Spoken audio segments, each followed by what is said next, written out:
Welcome back to Investing Talk Podcast. Today we're looking at Datavault AI. The big question is it a good time to buy now?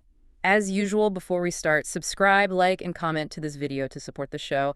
And if there's a specific company you want us to look into, leave it in the comments below. So let's get into the analysis of Datavault AI.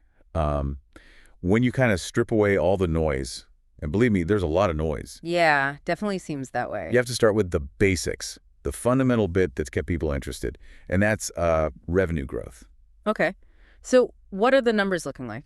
Well, for 2024, Datavault AI reported $2.67 million in annual revenue. Not, earth-shattering on its own. Right. But the key is the trend. That was a solid 28.37% jump compared to the year before. Almost 30% growth. Okay. Exactly. And if you look at the trailing 12 months, it looks even better, hitting $4.44 million. So that top line is moving in the right direction. It shows execution in a sector everyone's watching. Okay, so that's the bull case starting point. The growth is there. But for you listening, we absolutely have to talk about the cost of achieving that growth. Right. It's not cheap. No, this isn't just like growth at all costs. It feels more like growth at, staggering costs. Their investment pace is it's led to a huge net loss. How huge are we talking? Over the trailing 12 months, negative $68.61 million. A net loss. Wow. Okay, let's put that in context. Yeah, think about it this way.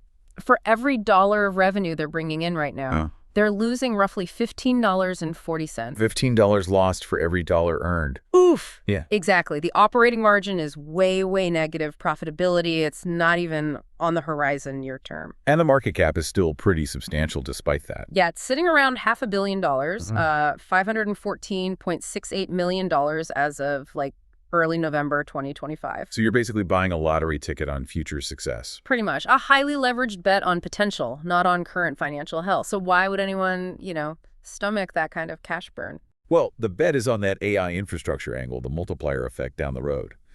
But let's stick with the financials for a sec. Okay. That aggressive spending, it makes the whole financial strength picture look pretty risky. How so? You look at the reports, right? They show the debt-to-equity ratio just climbing fast. So more debt compared to equity. Yeah, their leverage is getting significantly higher than what you'd normally see for a small-cap AI company. It really looks like a tightrope act on liquidity. Meaning they might run out of cash. Meaning they're pouring money into operations to grab market share now, which, okay, is a standard startup move. But it screams one thing loud and clear. They're going to need more money. Continued fundraising. And that probably means selling more stock dilution. Right. So the risk is real. You buy in hoping for that growth, but the growth itself requires more funding, which means your slice of the pie potentially gets smaller, maybe canceling out some gains. So what's the prize? What are they paying all this money for? Why is their market position so vital that investors are kind of overlooking these financials? The excitement really comes down to where they've positioned themselves. They're aiming to be a leader, even as a small cap, in this really critical intersection. Which is? Data sciences, AI infrastructure, and high-performance computing. HPC. Okay, HPC. Unpack that a bit. It's not just like renting server space in the cloud. It's about providing the really specialized, heavy-duty computing power needed for the most complex tasks. And they're doing this globally? Yeah, they have international operations. It's ambitious. We should probably dig into that moat idea. What does integrating HPC actually give them that others don't have? It's pretty much their core advantage. You see, most smaller AI players, they just use standard cloud stuff. Datavault AI mixes its own proprietary HPC infrastructure, really optimized fast processing with super secure data management and analytics tools. And here's the kicker. They target industries with heavy regulations. Like finance, healthcare, government. Exactly. And why does that matter? Because those sectors demand verified, super fast computing, plus absolute control over data ownership, privacy, and security. They can't compromise. Okay. So they're not selling some generic AI widget. They're selling a capability. A secure, high-speed processing engine that, say, a bank or a defense contractor just can't risk getting from someone cheaper or less specialized. Precisely. It makes their platform really sticky. Once a client is in, it's hard to switch out. Because of the compliance and integration headaches. Right. It builds this advantage in specific sectors that's tough for newcomers, especially smaller ones, to copy quickly. That difficulty, that barrier to entry, that's what's justifying the valuation, at least in the bull's eyes, despite those losses. Okay, let's shift gears hard now. Put the balance sheet aside for a minute. We need to look at this like a trader would. Ah, the volatility angle. Exactly. That extreme financial risk we just talked about, it translates directly into extreme price swings. And that creates opportunity, right, if you can handle the ride. Oh, volatility is the word, all right. Look at the past year. The 52-week range is just wild. It went from like 25 cents. 25 cents. Yep, 0.251 cents all the way up to $4.10. That's a massive range. Huge. And even just recently, end of October 2025, right? We saw that crazy spike. It hit $3.79 briefly. Before pulling back hard. Yeah, retraced down to where it is now, around $2.03. This is definitely not a stock for nervous investors. So looking at the charts now, the technical picture, where does it stand? Well, right now, the momentum seems to favor the bulls, suggesting accumulation. The price is holding above its 50-day moving average. But she's around $1.70. Yeah. And it's pushing up towards the 200-day average, which is closer to $2.30. So upward momentum, technically. Yeah, it suggests buyers are stepping in, but it's not like screamingly overbought yet. However, and this is a big however, For volume. the volume, daily trading volume has been consistently over 65 million shares. 65 million. That's enormous turnover. Right. It confirms that extreme volatility risk. It tells you there is a serious battle going on between buyers and sellers every single day. And that battle, that brings us neatly to the real fireworks, the source of all the drama and probably what drove that October spike. Yes, the controversy. This is where it gets really interesting. That price surge wasn't random. It was tied directly to this major high-stakes fight that blew up in October 2025. You mean the Wolfpack Research short attack? Exactly. A blistering report from a known short seller. And these reports aren't usually gentle. They were alleging serious stuff, right? Financial misconduct? Questioning the whole business model. Yeah, pretty much tearing it down. Usually for an investor, that kind of report means brace for impact, months of price pressure, uncertainty. But Datavault AI didn't just roll over. Not at all. Their response was, well, it was unusually aggressive and fast. What did they do? They fired back almost instantly with the formal rebuttal, called the Wolfpack report false and defamatory. Standard enough, maybe. But they didn't stop there. Nope. They immediately announced plans to file a lawsuit against Wolfpack for market manipulation. Wow. Taking a short seller to court, that's playing hardball. It's high drama, a public legal fight with short sellers. And that adds this huge, unpredictable layer of risk and volatility. You absolutely have to factor that ongoing battle into any decision here. Because the outcome of that lawsuit could send the stock flying or crashing. Precisely. And that whole situation, the short attack, the lawsuit, the underlying volatility, it's completely polarized the market sentiment. Yeah. Especially with retail traders. The Reddit effect. Social media. Big time. Retail sentiment seems fiercely bullish. You see it all over the forums, online communities. There's this significant, very vocal buzz about building a short squeeze army. So coordinated buying to pressure the shorts. That seems to be the idea circulating. Trying to force short sellers to cover their positions, driving the price up. Pure speculation, but it's a powerful narrative right now. Okay, so you have this intense retail enthusiasm. Is there anything more concrete backing it up? Any external validation?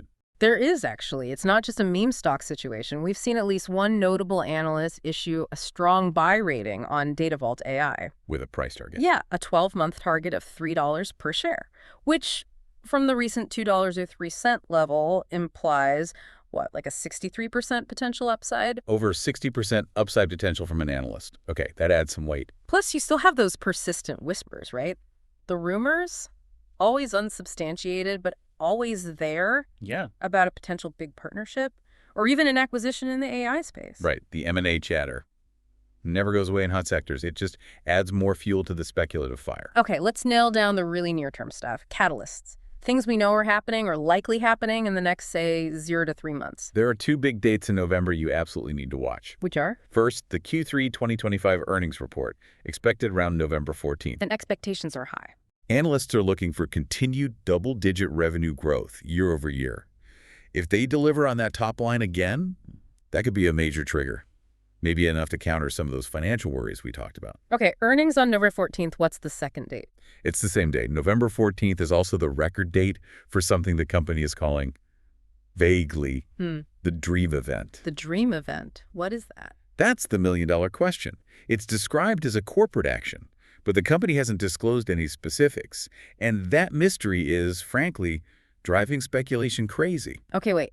A mysterious corporate action, record date smack on earnings day, that's designed to get attention. Absolutely. We have to guess a bit here. What could a vague corporate action like that actually be? Well, the possibilities really run the gamut, from super bullish to potentially quite painful for shareholders. Like what? Bull case? Bull case.